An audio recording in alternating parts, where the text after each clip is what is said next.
आज के इस विश्लेषण में चलिए एक ऐसी रोमांचक लोक कथा के सफर पर चलते हैं जो शुरू तो होती है एक रानी और उसकी दासी के बीच, लेकिन खत्म एक बहुत ही गहरे आध्यात्मिक जागरण पर होती है।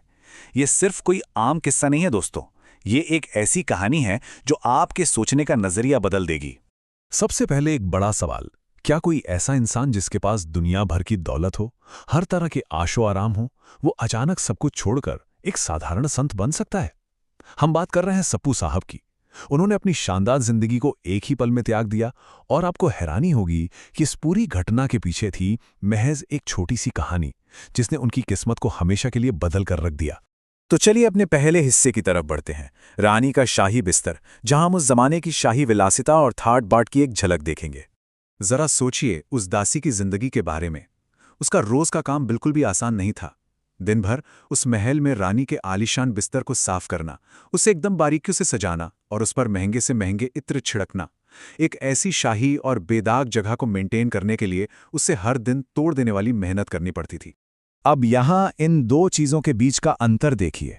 एक तरफ है वो बेचारी दासी जो अपनी अंतहीन मेहनत से बुरी तरह थककर चूर हो चुकी है, और ठीक उसके सामने है वो बेहद आकर्षक, ठंडी हवाओं वाला और इत्र से महकता हुआ रानी का शाही बिस्तर। एक थका हुआ शरीर और एक बेहद लुभावना माहौल, ये सच में एक बहुत ही खतरनाक टकराव था। अब आते हैं कहानी के दूसरे पड़ाव पर, एक झपकी के लिए 7 कोड़े और कमजोरी का वो एक पल। होता क्या है कि थकन से पूरी तरह हारी हुई वो दासी आखिरकार उस ठंडी हवा और नरम बिस्तर के सामने हार मान लेती है और उसी बिस्तर पर गहरी नींद में सो जाती है। पर तभी रानी वहां आ जाती है। अपनी ही एक साधारण दासी को अपने शाही बिस्तर पर सोता देखकर रानी गुस्से से पागल हो उठती है। दासी डर के मारे चीखती है, रो रो कर माफी मांगती है, पर रानी का दिल थोड़ा सा भी नहीं पसीजता और फिर एक बेहद क्रूर सजा सुना दी जाती है। और वो सजा आखिर थी क्या? 7 कोड़े। जी हां, पूरे 7। इस संख्या की गंभीरता जरा महसूस कीजिए। महज कुछ पलों की नींद, कुछ पलों के आराम के लिए इतनी भयानक और पीड़ादायक सजा।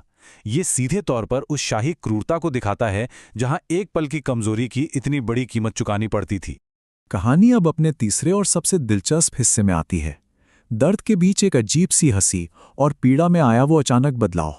यहां आकर एक बड़ा ही अजीब सवाल दिमाग में आता है। इतने भयंकर दर्द के बीच भला कोई हंस कैसे सकता है? जब दासी पर कोड़े बरसाए जा रहे थे, वो चीखते चीखते अचानक जोर जोर से हंसने लगी। उस चोट, उस दर्द में उसकी ये हंसी सुनकर रानी भी पूरी तरह हैरान और परेशान रह गई। रानी ने चिल्लाते हुए पूछा, तू हंस क्यों रही है? अब दोस्तों, दासी जो जवाब देने वाली थी